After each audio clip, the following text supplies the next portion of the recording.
निजी स्कूलों ने गैर कानूनी तौर पर फीसों में 30 से 40% इजाफा कर दिया। ज़राए के मुताबिक निजी स्कूलों ने न सिर्फ स्कूल की फ़ीस में इजाफा किया बल्कि निजी स्कूल पाबंदी के बावजूद तलबा को किताबें और कॉपियाँ फ़रोख्त कर रहे हैं। ज़राए के मुताबिक निजी स्कूलों का दावा है कि फ़ीसों में इजाफे की मंजूरी महकमा तालीम से ली गई है। दूसरी जानिब इजाफी फ़ीसों के मामले पर महकमा तालीम सिंध का कहना है कि डायरेक्टरेट प्राइवेट स्कूल्स के ऑफिसर ने फ़ीसों में इजाफे की इजाज़त दी है तो इसकी इंक्वायरी करेंगे। स्कूलों को फ़ीस में सालाना सिर्फ 10% इजाफे की इजाज़त है। महकमा तालीम सिंध के मुताबिक निजी स्कूलों की फ़ीस में गैर कानूनी इजाफे से वज़ीर तालीम को लाइल्म रखा गया है। इधर वालिदैन निजी स्कूल की इजाफी फ़ीस, किताबें और यूनिफॉर्म लेने पर परेशान हैं। वाज़ेह रहे कि इससे कबल भी स्कूलों की जानिब से फ़ीसों में मनमाना इजाफा किया गया था, जिस पर वालिदैन की जानिब से मुत्तअद्दिद बार एहतजाज भी रिकॉर्ड करवाया जा चुका है, जबकि वालिदैन फ़ीसों का मामला लेकर अदालत भी जा चुके हैं।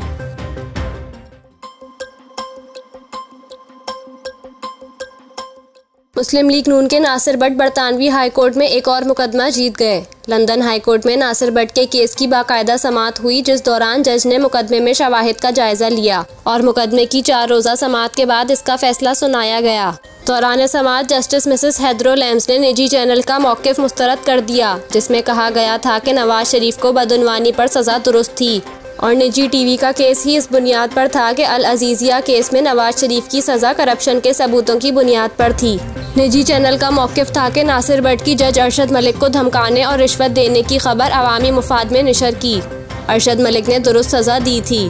जज जस्टिस मिसेस हैदर विलियम्स ने चैनल के इस मौक़िफ़ को तस्लीम करने से इनकार कर दिया और जज ने नासिर भट्ट की इस दलील को तस्लीम किया कि नवाज शरीफ के साथ ज़्यादती हुई थी। नासिर भट्ट ने खुफिया तौर पर वीडियो बनाकर जज अरशद मलिक को बेनकाब किया। जज की वीडियो बनाकर नवाज शरीफ की बेगुनाही के लिए इस्तेमाल गलत नहीं। नासिर भट्ट ने जज को बताया कि इन्हें एक लम्हे के लिए भी ये महसूस नहीं हुआ कि नवाज शरीफ ने कोई गलत काम किया। नासिर भट्ट के वकील ने दलाइल देते हुए कहा कि जज अरशद मलिक को बताया जाता कि इनकी फिल्म बंदी की जा रही है तो वो कभी गलती का इकरार नहीं करते। नासिर भट्ट की बनाई गई वीडियो में जज अरशद मलिक ने एतराफ़ किया कि ब्लैकमेल होकर नवाज शरीफ को अल अजीज़िया केस में 10 बरस कैद की सज़ा दी। नासिर भट्ट ने ईमानदार जज अरशद मलिक को धमकाया और रिश्वत दी।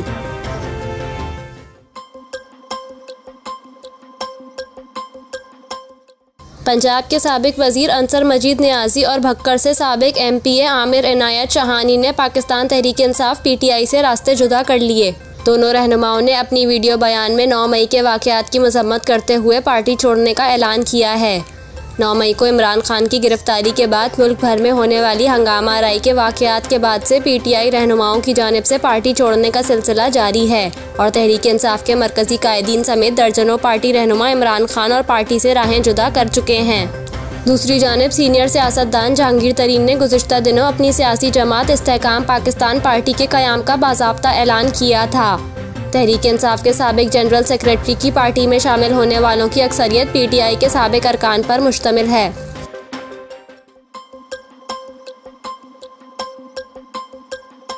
वफाकी वज़ीर बराए माहौलियाती तब्दीली शीरी रहमान ने कहा है कि अल्लाह का फ़ज़ल है हम तूफ़ान की तबाहकारियों से बच गए हैं। शीरी रहमान ने कहा कि अल्लाह का फ़ज़ल है हम तूफ़ान की तबाहकारियों से बच गए हैं। आज दोपहर मीटिंग में गौर होगा कि मुतासिरीन को वापस इलाकों में कैसे पहुंचाना है। सजावल में मुतासिरीन की वापसी में शायद कुछ वक्त लग जाए। आबादी इतनी बढ़ गई है कि कहां कहां हम पहुंचे।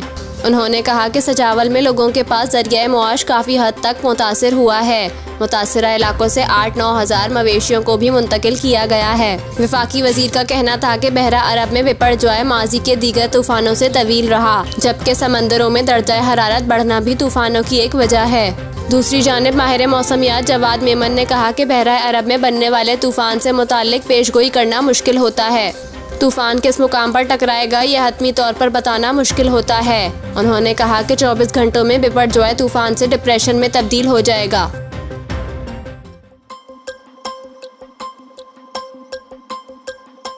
मारूफ गीत निगार, मुसन्निफ़ व शायर जावेद अख्तर ने इंकशाफ किया है कि उन्होंने तुमको देखा गाना नशे की हालत में 9 मिनट में लिखा था। भारतीय मीडिया के मुताबिक बॉलीवुड फिल्मों के लिए गाने लिखने वाले मारूफ गीत निगार जावेद अख्तर ने एक तकरीब से खिताब के दौरान बताया कि उन्होंने चंद मशहूर गाने सिर्फ 10 मिनट से भी कम वक्त में लिखे और उन्होंने पुराने वक्तों का मशहूर तरीन गाना तुमको देखा तो ये ख्याल आया गाना सिर्फ 9 मिनट में लिखा था।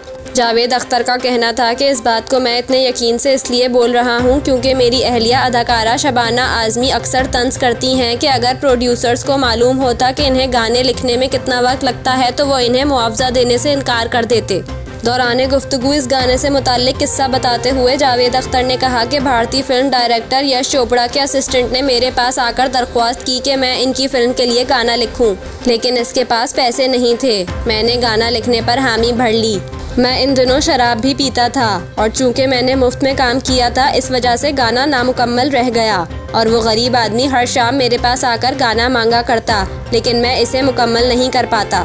जावेद अख्तर ने अपनी बात को जारी रखते हुए मजीद कहा कि हर शाम हम दोनों शराब पीते और रात देर तक बातें करते और अगले रोज़ गाना मुकम्मल करने का इरादा करते। फिर एक रात इस गरीब आदमी ने मुझसे एक बार फिर गाने का पूछा। इस दौरान मैंने 8 से 9 ग्लास शराब पी रखी थी। फिर मैंने कागज़ और कलम मांगा। उन्होंने मजीद कहा कि मैं ये यकीन से इसलिए बोल सकता हूँ कि इस गरीब आदमी को ट्रेन में जाना था और मैंने 9 मिनट में गाना लिखकर इसे थमा दिया। वो गाना तुमको देखा तो ख्याल आया था जिसे जगजीत सिंह ने गाया था। जावेद अख्तर ने मजीद बताया कि ये गाना फिल्म साथ साथ के लिए बनाया गया था जो 1982 में रिलीज हुई थी। इस फिल्म में फारूक शेख, दीप्ति नेवल, सतीश शाह और नीना गुप्ता ने अदाकारी की थी।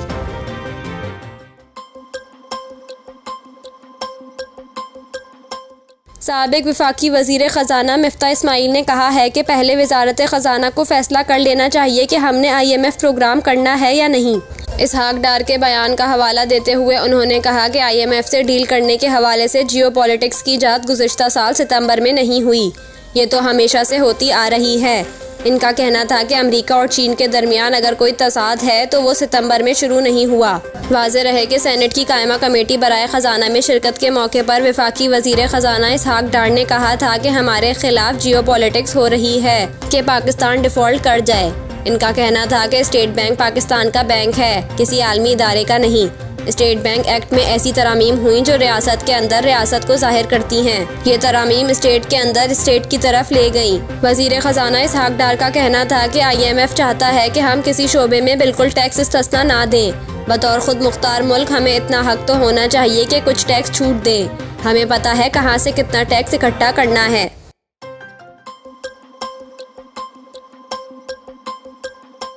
अदाकारा माहिरा खान को घुड़सवारी के दौरान ख़तरनाक हादसा पेश आया जिसमें वो बाल बाल बच गईं।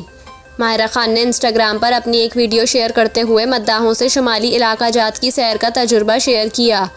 वीडियो में माहिरा खान को शुमाली इलाका जात में बेटे के हमरा सैरो तफरी करते और घुड़सवारी के लिए घोड़े पर चढ़े देखा जा सकता है। पहाड़ों से मुझे एक अजीब सा ताल्लुक़ महसूस होता है। इस वीडियो के कैप्शन में माहिरा खान ने लिखा कि पहाड़ों से मुझे एक अजीब सा ताल्लुक़ महसूस होता है, जैसे कि वो आपसे बात कर रहे हों, जैसे बता रहे हों कि आप इतने छोटे होते हुए भी कितने दूर तक जा सकते हैं। माहिरा खान ने अपनी पोस्ट में लिखा कि पहाड़ों में सुकून है जिसे देखकर ईमान का एहसास ताज़ा हो जाता है। जब तक आपके इर्द गिर्द आपसे मोहब्बत करने वाले या फिर जिनसे आप मोहब्बत करते हैं वो लोग मौजूद हैं, इससे कोई फ़र्क नहीं पड़ता कि वो वक्त कितना मुश्किल है, सब कुछ ठीक हो जाएगा। अदाकारा ने अपनी पोस्ट में मद्दाहों को बताया कि वो घुड़सवारी के दौरान एक ख़तरनाक हादसे का शिकार हो गई थी, लेकिन वहां मौजूद लोगों की बरवक्त मदद से इनकी जान बच गई। अदाकारा ने मदद करने वालों का शुक्रिया भी अदा किया।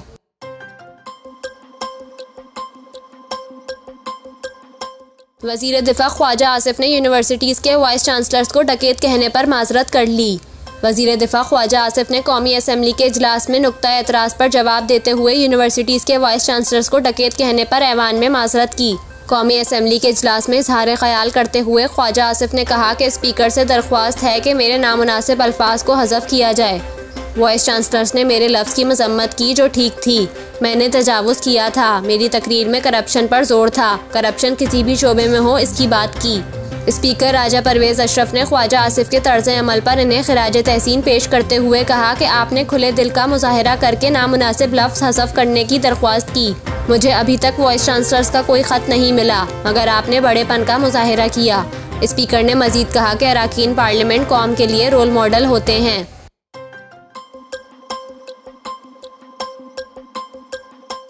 सवाबी में पाकिस्तान तहरीक-ए-इंसाफ PTI के रहनुमा और साबिक स्पीकर कौमी असम्बली असद कैसर के घर पर एक्साइज हुक्काम का पुलिस के हमरा छापा। गैर रजिस्टर्ड गाड़ियां बरामद करने का दावा। असद कैसर ने कार्रवाई को बुनियादी इंसानी हुकूक की खिलाफ वर्जी करार दे दिया। एक्साइज हुक्काम के मुताबिक असद कैसर के घर से 2 गैर रजिस्टर्ड लग्जरी गाड़ियां बरामद कर ली गई हैं। दूसरी जानिब असद कैसर ने इस छापे पर रद्द-ए-अमल देते हुए कहा कि पुलिस की जानिब से मेरे घर पर गैर कानूनी छापा मारा गया। छापे के दौरान मेरे घर से 2 गाड़ियां ज़बरदस्ती छीन ली गईं। असद कैसर ने कहा कि अदालतों से तमाम जाली FIRs में ज़मानत के बावजूद 4 दीवारी का तकद्दुस पामाल किया जा रहा है। उन्होंने कहा कि 4 दीवारी का तकद्दुस पामाल करना बुनियादी इंसानी हुकूक और पख्तून रिवायात की खिलाफ वर्जी है। साबिक स्पीकर असद कैसर का कहना था कि हमारी जद्दोजहद हकीकी जमहूरियत की बहाली और आइन की बालादस्ती तक जारी रहेगी।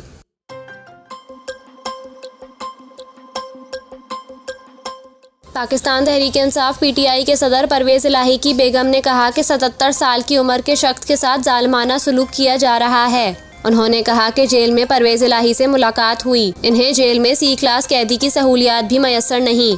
उन्होंने मजीद कहा कि इनका हौसला बुलंद है, वो अपने मौक़िफ़ पर कायम हैं और कायम रहेंगे। इनका कहना था कि चंद रोज़ कबल इनके शौहर को Punjab institute of cardiology PIC अस्पताल लाया गया, जहां इनसे मिलने भी नहीं दिया गया और नामुकम्मल टेस्टों के बाद इनको वापस जेल भिजवा दिया गया। ख्याल रहे कि 1 जून को चौधरी परवेज़ इलाही को लाहौर में इनके घर के करीब से गिरफ्तार किया गया था। परवेज़ इलाही को एंटी करप्शन पुलिस ने गिरफ्तार किया था।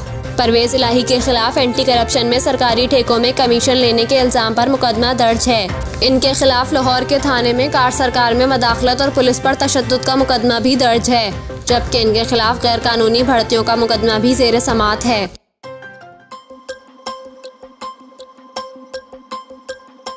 कौमी एयरलाइन PIA की कराची से मदीना की परवाज़ कई घंटे ताख़ीर का शिकार हो गई।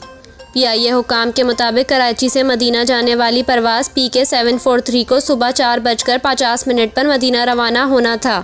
PIA हुकाम ने परवाज़ में ताख़ीर की वजह बताते हुए कहा कि जहाज़ में तकनीकी ख़राबी के बायस परवाज़ ताख़ीर का शिकार हुई। टीम जहाज़ से तकनीकी ख़राबी दूर करने की कोशिश कर रही है, जबकि परवाज़ ताख़ीर का शिकार होने की वजह से कराची एयरपोर्ट पर आज़मीन हज की PIA अमले से तल्ख़ कलामी भी हुई।